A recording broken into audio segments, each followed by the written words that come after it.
Hello student, आप सभी कैसे हैं। मैं सुनील प्रजापति, क्रियांश एकेडमी में आपका स्वागत है। पिछली क्लास में हमने क्लास 10 का मैथ स्टार्ट कर दिया था और लेसन का नाम था परिमेय संख्या। परिमेय संख्या के अंतर्गत जितने भी आपके थ्योरेटिकल पॉइंट थे मैंने उसको पूरा कंफर्म कर दिया था उसकी एग्जाम्पल के साथ।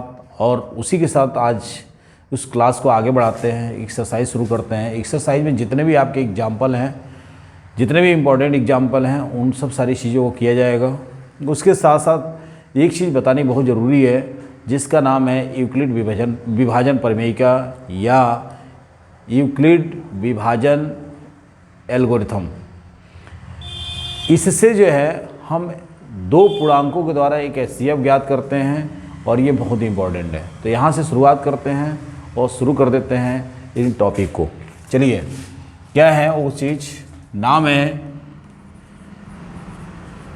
यूक्लिड विभाजन प्रमेयिका या यूक्लिड विभाजन एल्गोरिथम। ठीक है, यानी इसके द्वारा हम क्या करते हैं, दो पूर्णांकों का एचसीएफ, दो पूर्णांकों का हम क्या करते हैं, एचसीएफ ज्ञात करते हैं। देखिए, एचसीएफ ज्ञात करने के लिए हम क्या करते थे कि उनका हम गुणनफल निकालते थे, यानी गुणनखंड करते थे और गुणनखंड के द्वारा हम क्या करते थे, एचसीएफ निकालते थे। जैसे मान लीजिए कोई संख्या है, मान लीजिए हमने कोई संख्या ले लिया, संख्या आपका जैसे मान लीजिए 24 है और दूसरी संख्या कोई मान लीजिए 12 है और इसका हमें क्या करना है, एचसीएफ ज्ञात करना है। तो हम सीधे सीधे क्या करते हैं, इसका हम गुणनखंड कर देते हैं। तो क्या करते हैं, 2 दूनी 4 दूनी 8 तरीके 24 और यहाँ पे क्या कर देंगे, 2 दूनी 4 तिहाई 12 और यहाँ से एचसीएफ ज्ञात करते हैं। तो जो संख्याएँ कॉमन होती है उसको हम उतार लेते हैं और बाकी संख्याओं को हम क्या करते हैं, छोड़ देते हैं। वही हमारा एचसीएफ होगा, 2 दूनी 4 तिहाई 12, यानी ऐसे हमारा एचसीएफ ज्ञात हो जाता है। लेकिन यहाँ पे हम ऐसा काम नहीं करेंगे। यहाँ पे तरीका वही है, सब सारी चीज़ें हैं, मदद इसकी लेनी पड़ेगी। थोड़ा सा हमें भाग विधि में जाना पड़ेगा। ठीक है, गुणनखंड के भाग विधि में जाके हमें ये काम करना पड़ता है, यूक्लिड विभाजन प्रमेयिका का। थोड़ा सा समझने की कोशिश कीजिएगा।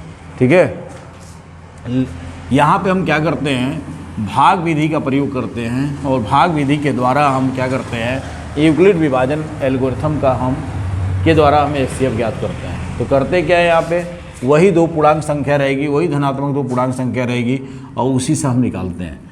तो करते हैं उसको, माना 2 धनात्मक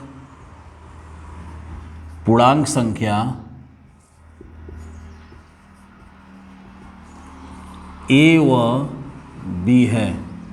तो इसके द्वारा हम ज्ञात करते हैं क्या, इसका एक इक्वेशन होता है ए बराबर बी क्यू प्लस आर, यानी ये दोनों मल्टीप्लाई होते हैं। जहाँ पे ए जो है क्या होता है, ये आपका होता है भाज्य,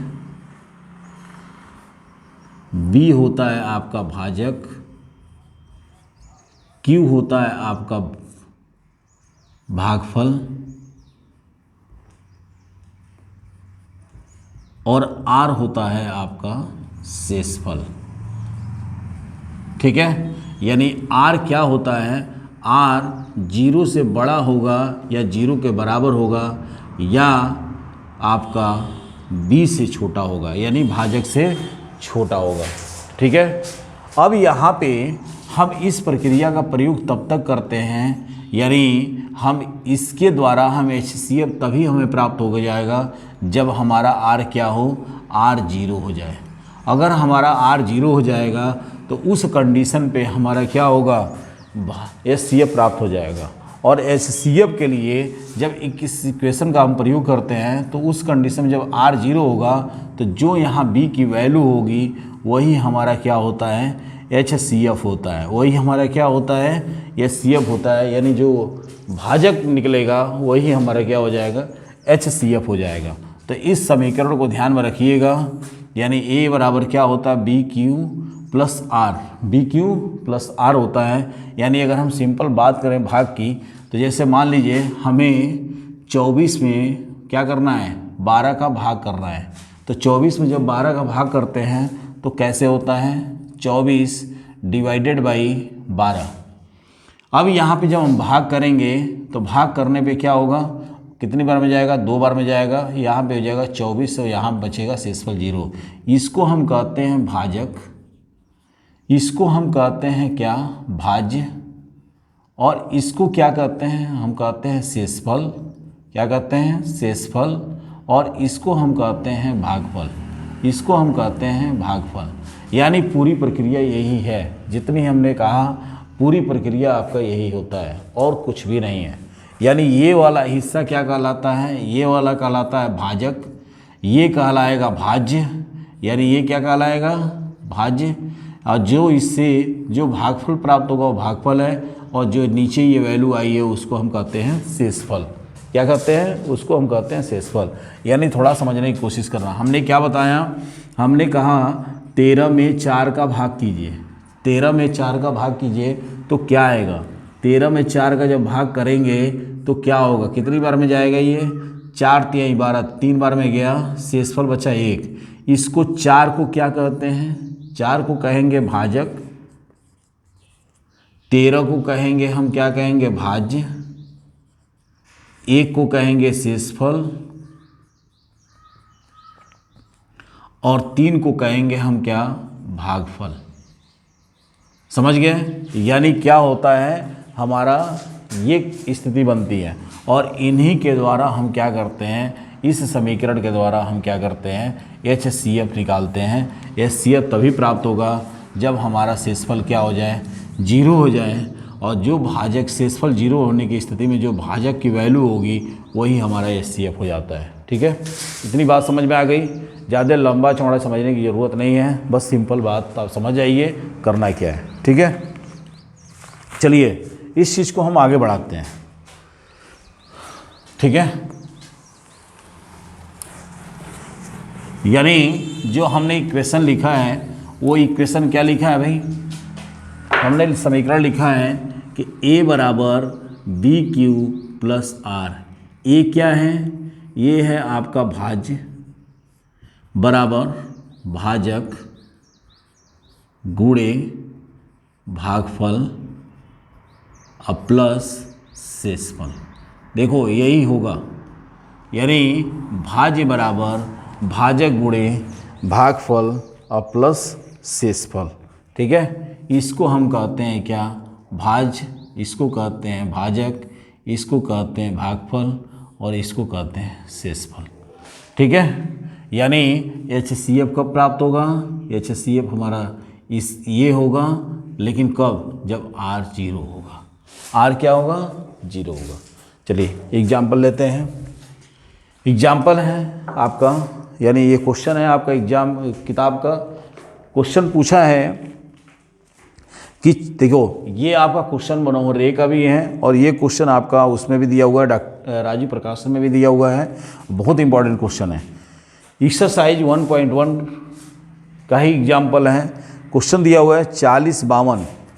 क्वेश्चन है आपका, क्वेश्चन है कि 40-52 और 12,576 का HCF, 12,576 का HCF यूक्लिड विभाजन एल्गोरिथम का, यूक्लिड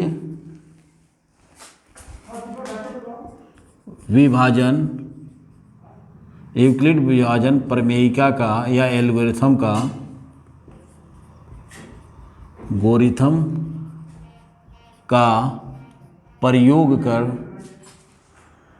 प्रयोग करके ज्ञात कीजिए। ठीक है, अब देखिए 40-52 12,576 का HCF यूक्लिड विभाजन एल्गोरिथम का प्रयोग करके ज्ञात कीजिए। ठीक है, तो सीधा सीधा क्या हो जाएगा, जो हमारी कम वैल्यू होगी, यानी कम वैल्यू होगी वो हमारा भाजक होगा, और जो अधिक वैल्यू होगी वो हमारा भाज्य हो जाएगा। जैसे अभी मैंने सिंपल एक एग्जांपल समझाया था, हमने कहा था कि 13 डिवाइडेड बाई 4, इक्वल टू क्या होगा। तो यानी 13 में हमने 4 का भाग दिया तो 4 तिहाई 12 यानी शेषफल 1 बचा। अब देखो इसी को हम कहते हैं क्या, इसी को हम क्या कहते हैं बताइए भाई, इसी को हम क्या कहते हैं, इसको हम कहते हैं भाज्य। इसको क्या कहते हैं, इसको हम कहते हैं, यानी जो 13 है इसको हम कहते हैं भाज्य और जो 4 है इसको हम कहते हैं भाजक, और ये हमारा भागफल और ये हमारा शेषफल है। तो इस हिसाब से देखिए ये भाजक है ना, यानी इसको हमने कहा भाजक, और ये अधिक है तो ये हो गया हमारा भाज्य। ठीक है, जिसमें हम भाग देते हैं, जिसमें हम भाग देते हैं वो भाज्य होता है, जिससे हम भाग देते हैं वो भाजक होता है। ठीक है, तो चलिए स्टार्ट करते हैं। वही चूँकि अब सॉल्यूशन करते हैं, यहाँ से हल करते हैं। सॉल्यूशन क्या होगा यहाँ पे, चूँकि यहाँ पे हम लिखेंगे 12,576 इज ग्रेटर देन 40,52, तो इसलिए इनका HCF ज्ञात करने के लिए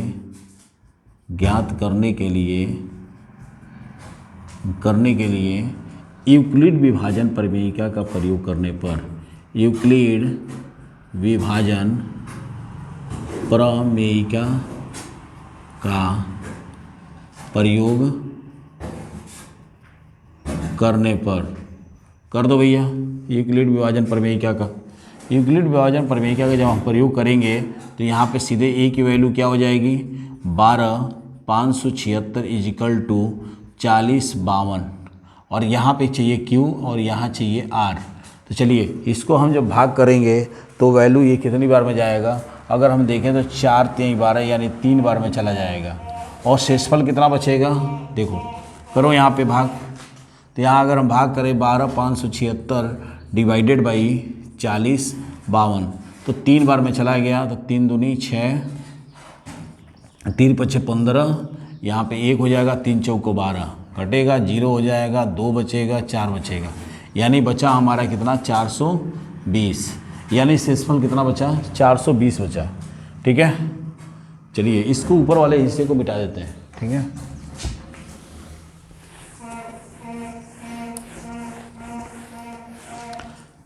यूक्लिड विभाजन प्रमेयिका का प्रयोग करने पर, यहाँ से नोट करते हैं इसको याद करने पर। ठीक है, तो यहाँ से हम इस लाइन को मिटाते हैं, इस लाइन को, और यहाँ लिखते हैं। चलो सॉल्यूशन हम ऊपर कर देते हैं। ठीक है, कंप्लीटली यहाँ से करते हैं हम सॉल्यूशन। 12,576 is greater than 40,52। अब चूँकि 12,5 यहाँ पे क्या करेंगे, चूँकि यूक्लिड विभाजन प्रमेयिका का प्रयोग करने पर, कर दो भैया प्रयोग कर दो। तो करेंगे तो उस स्थिति में क्या होगा, ध्यान दीजिएगा, इस स्थिति में क्या होगा, वही सेम काम होगा। यहाँ पे जो अधिक वाला होगा 12,576 हो जाएगा, और यहाँ हो जाएगा 40,52। अब यहाँ पे क्या है, हमारा ये भाजक है। मैंने आपको बताया था कि 13 में अगर 4 का भाग करें तो ये चीज़ें हमने आपको ऑलरेडी बता चुका हूँ। तो यहाँ पे क्या हो जाएगा, कितनी बार में जाएगा, 3 बार में जाएगा, और यहाँ पे बचेगा 420। ये स्टेप हमने कर चुके थे। चूँकि यहाँ पे जो R है वो नॉट इक्वल 0, अर्थात 420 नॉट इक्वल 0 है, इसलिए हम क्या करेंगे, 40,52 और 420 में हम फिर से प्रमेयिका का प्रयोग करेंगे। फिर से क्या करेंगे, अगले स्टेप में भी प्रयोग करेंगे। ये तब तक करेंगे जब तक R 0 ना हो जाए, तब तक R 0 ना जाए। तो इसलिए 40,52 व 420 में यूक्लिड, ये लिखना पड़ेगा, यूक्लिड विभाजन प्रमेयिका का प्रयोग करने पर तो कर दो भैया। जो अधिक वाला है वो यहाँ लिखेंगे, और यहाँ पे 420 लिखेंगे, उसके बाद गुणे। अब कितनी बार में जाएगा, फिर से वही काम करूँ, 40,52 और यहाँ पे बचेगा 420, कितनी बार में जाएगा, 9 बार में जाएगा। चलिए 9 0 9 दूनी 18 और 9 चौको 36 1 37, कितना बचा 2, 15 में से 8 गया 7 और यहाँ बचा कितना आपका 9 और 9 में से 7 गया 2 और यहाँ कुछ भी नहीं, 272 बचा। यानी यहाँ बचा आपका 9 बार में गया और बचा 272। अभी भी देखिए हमारा क्या हुआ, अभी भी हमारा यहाँ पे जीरो नहीं हुआ, यानी शेषफल जो शेषफल है 272 अभी भी जीरो नहीं हुआ। तो हम क्या करेंगे, 420 और 272 में क्या करेंगे, पुनः हम इस यूक्लिड प्रमेयिका का विभाजन करेंगे। तो 420 व 272 में यूक्लिड विभाजन प्रमेयिका का प्रयोग करने पर तो करिए। देखो हम क्या करेंगे, जितना भी ये आएगा, जितना भी हम इसका और इसका दोनों का हम क्या करेंगे अगेन, यानी बार बार उसको तब तक करेंगे जब तक जीरो शेषफल ना आ जाए, तब तक हम उनका क्या करेंगे, यूक्लिड विभाजन प्रमेयिका का प्रयोग करते रहेंगे। ठीक है, तो चलिए अब क्या हो जाएगा यहाँ पे 420 = 272 और प्लस, अब देखिए कितनी बार में जाएगा 420 272, तो कितनी बार में जाएगा, ये 2 दूनी 4, यानी एक बार में जाएगा 272 होगा, 8 बचेगा, यहाँ हो जाएगा 11, 11 में से 7 गया 4 और यहाँ बचा 1, यानी एक बार में गया, एक बार में चला गया है, यहाँ बचा 148। अभी भी देखिए क्या हो गया, जो शेषफल है वो अभी भी जीरो नहीं हुआ, यानी शेषफल 148 = नॉट जीरो। तो इसलिए 272 व 148 में यूक्लिड प्रमेयिका का यूक्लिड विभाजन, ये पूरा लिखेंगे, शॉर्ट नहीं करेंगे, मैं बस हर जगह लिख दिया हूँ तो आप लिख लीजिएगा। यूक्लिड विभाजन प्रमेयिका का प्रयोग करने पर फिर से हम क्या करेंगे, यहाँ पे 272 = 148, ठीक है, अब प्लस यहाँ जगह छोड़ देंगे, फिर से वही काम करेंगे यहाँ पे। ठीक है, क्या करेंगे यहाँ पे, देखो 272 148 और यहाँ पे कितनी बार में जाएगा, 14 दूनी 28, एक बार में जाएगा 148, 12 में से 8 गया 4, यहाँ बचा 6 2 और यहाँ बचा क्या, कुछ भी नहीं, कितनी बार में गया, गुणे 1 बचा 24। अभी भी देखिए क्या है, 24 नॉट इक्वल जीरो, फिर से वही काम करेंगे, इसमें और इसमें यूक्लिड प्रमेयिका का प्रयोग करेंगे। ठीक है, यूक्लिड प्रमेयिका का प्रयोग करेंगे तो यहाँ पे हमारा आ जाएगा, फिर से देखो यहाँ पे कर लेंगे इस चीज़ को, तो क्या करेंगे भाई, यहाँ पे 148 बराबर 24 और प्लस, अब कितनी बार में जाएगा ये 148, देखो 148 भागा 24 कितनी बार में चला जाएगा, ये हमारा जाएगा टोटल फाइनली कितनी बार में जाएगा, ये 5 बार में चला सकता है। देखो कुछ छूटा तो नहीं है ना, यहाँ पे कुछ भी छूटा तो नहीं है,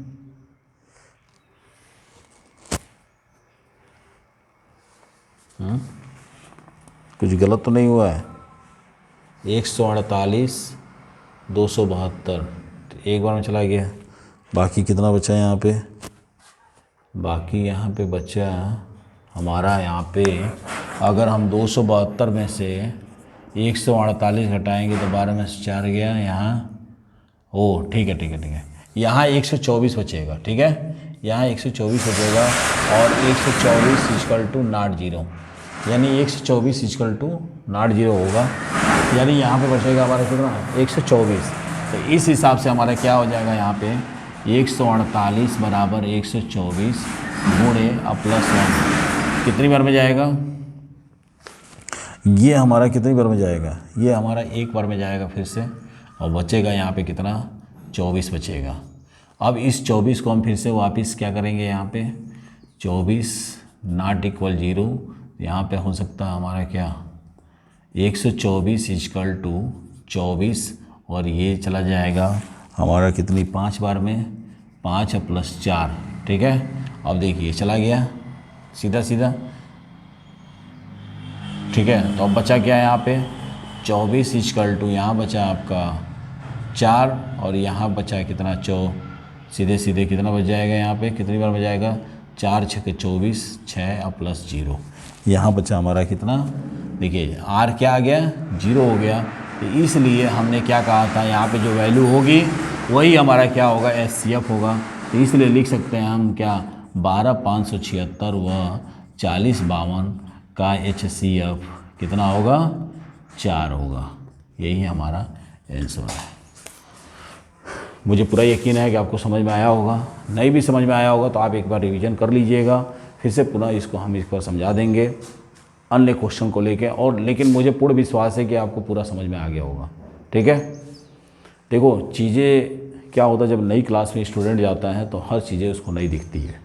ठीक है, तो ऐसा लगता है कि यार कितनी खतरनाक चीज़ है, लेकिन है नहीं, कुछ भी खतरनाक नहीं, कुछ भी बड़ी चीज़ नहीं है, सब आसान है, बहुत सिंपल है। ठीक है, चलिए अगली क्लास में मिलते हैं, तब तक के लिए धन्यवाद।